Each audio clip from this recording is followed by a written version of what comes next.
देख रहे हैं बिहार बुलेटिन और मैं हूं अभिषेक पाठक। बिहार विधानसभा 2020 का चुनावी बिगुल फूका जा चुका है और नेता लोग भी अपने अपने प्रचार में निकल चुके हैं। हमारे साथ अभी मौजूद हैं चिनारी विधानसभा के विधायक श्री ललन पासवान जी। चूँकि सर के पास समय कम था, लेकिन अभी हमने रिक्वेस्ट किया कि सर 1-2 मिनट का इंटरव्यू हो जाए, तो सर तैयार हैं उसके लिए। कुछ हमारे प्रश्न होंगे जिसका सर उत्तर भी देंगे। तो सर पहले तो बहुत बहुत स्वागत है सर बिहार बुलेटिन में आपको। सर पहले बहुत बहुत स्वागत है सर। ठीक है, नमस्कार। क्या एजेंडा क्या है, आप किन किन मुद्दों पर चुनाव लड़ रहे हैं? हम लोग का पार्टी का एजेंडा बिहार में विकास, सबका विकास सबका साथ जी राज्य में, और विकास जो हुआ है 15 वर्षों में, 40 साल कांग्रेस रही, 10 साल 40 साल हुए, 15 साल लालू प्रसाद यादव, नीतीश कुमार ने जो काम किया है, सुशील मोदी ने जो काम किया, भारत के प्रधानमंत्री नरेंद्र मोदी ने जो काम किया, ये आज तक संसदीय राजनीति में भारत में उतना विकास कभी नहीं हुआ। हमारे यहाँ तो हम लोग जब देखा करते थे तो यहाँ सड़क था ही नहीं। हम पटना पढ़ने जाते थे, 8 घंटा लगता था सोनभद्रा में। सोनभद्रा बस था और वीर बहादुर बस था, जयराम बस था, तो 8 घंटा और कपार पर चावल लेके और हॉस्टल जाते। मैंने 90 के दशक में तो यहाँ खून से लथपथ हो गया। कैमूर की वादियाँ धाए धाए बंदूक चला करता था। कोई कैमूर पहाड़ी पर हमको गए हुए 35 साल हो गए। उम्र जब हम लोग जब 17-18 में पढ़ते थे जाया करते, उसके बाद से बंद कर दिए। कई तरह के वहाँ अपराध जगत का प्रादुर्भाव हुआ। कुणाल साहब गए, DN गौतम गए। इसलिए राजनीति का जो कल बिहार था, कांग्रेस के समय का जो बिहार था, लालू प्रसाद यादव का बिहार था, और नीतीश कुमार, सुशील मोदी और नरेंद्र मोदी का भारत और नीतीश कुमार का बिहार, दोनों में आसमान जमीन का फर्क है। यहाँ सुबह में कोई डर से, शाम में की बात सुनिए, सुबह में डर से सवर्ण जाति के लोग हो, बैकवर्ड के लोग हो, उनकी बहू बेटियां नहीं निकला करती थी, लोग नहीं निकला करते थे, और बिना बंदूक के लोग नहीं चलते थे। बाटी, विश्रामपुर, खड़िया, इन इलाकों में लुटरू बिना बंदूक के कोई चलता होता नहीं था। जी, अगला प्रश्न मेरा कि वर्तमान में आप विधायक हैं, तो किन किन कार्यों में, चूंकि आप 15 साल से लगभग विधायक हैं, 3 टर्म विधायक रह चुके हैं आप, तो सर कुछ अपने विकास कार्य को गिनवाइए थोड़ा सा। मेरा विकास कार्य का बात करें जो संसदीय राजनीति में नहीं, बाबा शिव की नगरी है चिनारी।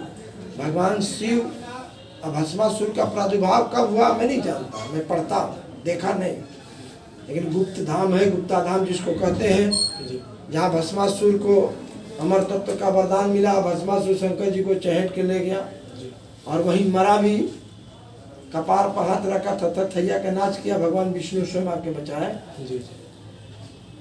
शुरुआत मैं वहीं से करता हूँ। गुप्ता धाम महोत्सव आज़ादी के नहीं, आज़ादी के पहले कई लाख वर्षों पहले भगवान शिव आए होंगे, उसके बाद शुरुआत मैंने किया गुप्ता धाम महोत्सव।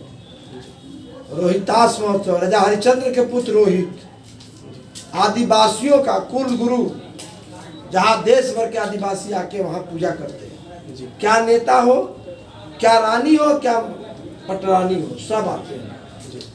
रोहितास महोत्सव 20 लाख रुपया आया था, कोरोना के चलते नहीं हुआ, अगले साल होगा। रोपवे, रोहितास रोपवे काम शुरू है, जाके देखिए।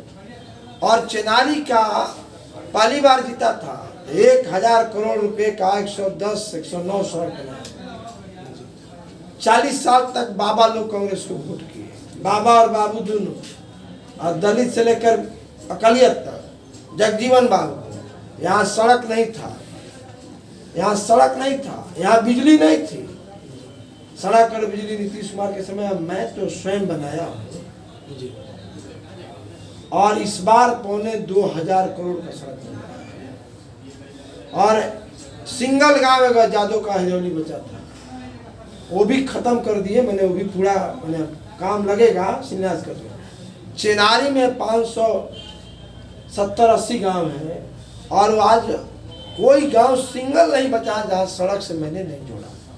जब हम नहर पार करके जाते हैं नाद के बाद, बर्डी के बाद, तो लगता है कि स्टील प्लांट बोकारो में हम आए हैं, टाटा में आए हैं। जिन जंगलों में बंदूकें गुजरा करती थी, वहाँ बिजली के बॉल जल रहे हैं। कैमूर की वादियों में जहाँ खून रक्त रंजिश हुआ करता था, नीतीश कुमार की कृपा से 130 करोड़ का सोलर ले गया। विकास की बात है। दर्जनों स्कूल उत्कर्षित हुए, 10+2 हुए। नीतीश कुमार ने दलितों के लिए, जो मेरे समय में 900 रुपया मिलता था, हमें 1200 रुपये कराए थे। आदिवासी अनुसूचित जाति के आवासीय विद्यालय में मैं चेयरमैन था। मैंने लिखा, कहा, माननीय नीतीश कुमार ने 24 और 2600 एक बच्चियों को खाने का महीना कर दिया। ये नहीं है कि दलित मारा जाएगा किसी कारण से, कोई व्यक्ति मार देगा तो उसको सरकारी नौकरी मिलेगी। नीतीश कुमार ने दूसरा अम्बेडकर, हम मानते हैं नीतीश कुमार को दूसरा अम्बेडकर मानते हैं कि नीतीश कुमार ने, अब दलितों की हत्या होगी, कहीं मर जाएगा तो उसको उसके जीविका के उसके परिवार को सरकारी नौकरी मिल जाएगी। बाबा साहब के संविधान के बाद एक नया संविधान नीतीश कुमार ने रचना की। शराबबंदी, कन्या विवाह के खिलाफ बरसात खत्म होगा। एक जगह चिनारी में एक बार देखिएगा, अभी 53 सड़क का शिलान्यास हमको करना है। अभी 32 को नौहट्टा रोहतास और अभी 21 को यहाँ। तो नौहट्टा रोहतास में जाके घूम रहे थे, कहा कि ललन बाबू जो आप किए हैं, तो हमने कहा हाथ के देख छाप मने परछा के बाबा, पड़रिया के बाबा था कोई नहीं क्या।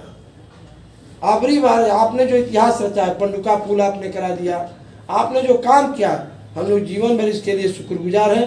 और वोट किसी को नहीं मिलेगा ललन बाबू, आप घूमिए चाहे नहीं घूमिए, आप जाइए, इसमें कहीं से कोई दिक्कत नहीं है। जीत सुनिश्चित। हम जिस गाँव में जा रहे हैं जाइए ना, ठीक बात जाइए ना। विकास का तो बहुत लंबा खाका आपने गिना दिया सर। एक बात कहा जाता है कि जिधर युवा चलता है जमाना उधर ही चलता है, तो युवाओं के लिए सर कुछ है आपके एजेंडे में सर? देखिए, पूरा तरह एजेंडे में आपने पूछा ही नहीं तो इसलिए मैंने बताया प्रश्न, इसीलिए अगला वही था सर। तो मैंने PPCL बंद है, अमझोर बंद है, डालमिया एक चालू है, डालमिया अब शुरू होने जा रहा, और डालमिया सीमेंट फैक्ट्री। बिहार झारखंड बंटवारा के बाद कैमूर और रोहतास ही माइंस का सबसे बड़ा बेहतरीन साइट है। इससे बड़ा माइंस कहीं नहीं है। हमारे यहाँ हिंदुस्तान सबसे ज़्यादा क्लिंटर बंजारी के इलाके में, तिलौथू से लेकर और जगन्नाथपुर के अंतिम छोर तक सबसे ज़्यादा क्लिंटर मिलता है। हमारे यहाँ से क्लिंटर डालमिया ले जाके बोकारो में और कहाँ काम कर रहा है। हमारे यहाँ 600 चूना भट्टा हुआ करता था और आज सब बंद है। हमारे यहाँ क्लिंटर जितना है, 1 दर्जन से ज़्यादा डालमिया जैसे बंजारी जैसे फैक्ट्रियाँ का निर्माण कराया जा सकता है।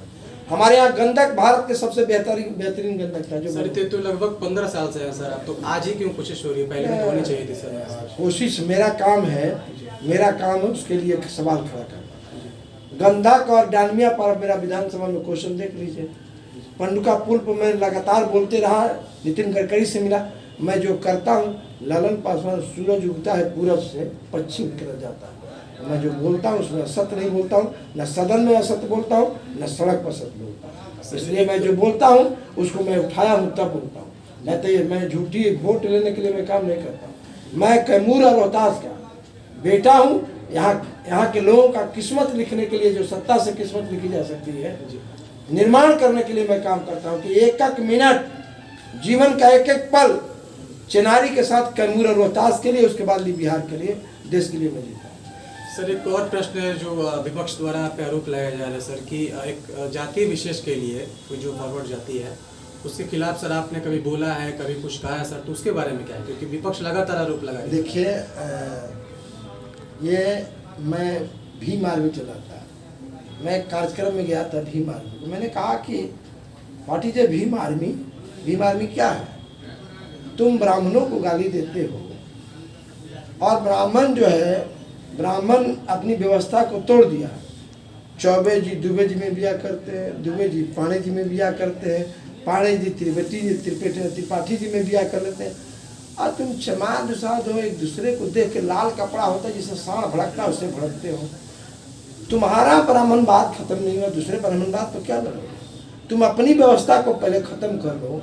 धोबी पासी एक दूसरे के यहाँ छुआते नहीं हो और तुम ब्राह्मणवाद को गाली दे रहे हो। ब्राह्मणवाद तो तब समाप्त करोगे ना जब अपना ब्राह्मणवाद खत्म होगा। तो जो ब्राह्मणवाद, वो अपना ब्राह्मणवाद में त्रिवेदी जी, पाणे जी, दुबे जी बियाह कर लेते हैं और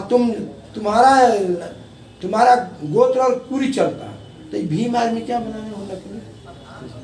उस भाषण का ही कट है। और मेरे चरित्र के, मेरे सत्य के बारे में सब कोई जानता है। और इस चेनारी में मैं 50 बार बोल चुका हूँ कि लाल कपड़ा जिसे सांड भड़कता है देख के, उसे चमार दूसरा देख के भड़कता है। अकाय कि बाबा साहब अम्बेडकर के अनुयायी हैं। ये कौन अनुयायी हो कि जब तुम अपनी व्यवस्था को खत्म नहीं कर, तुम शादी नहीं कर सकते हो धोबी पासी से, पासवान पासी से बिया करेगा? नहीं करेगा। तो फिर ब्राह्मणों को गाली देने का क्या मतलब? मैं उसी ब्राह्मणवाद पर कहा था कि ब्राह्मणवाद तब समाप्त होगा ना जब अपना ब्राह्मणवाद खत्म। हमारे साथ चेन्नई विधानसभा के वर्तमान विधायक और इस बार एनडीए से चुनाव लड़ रहे ललन पासवान जी। बाकी किसी और नेता के साथ अगली बार मिलेंगे, तब तक देखते रहिए बिहार बुलेटिन। नमस्कार।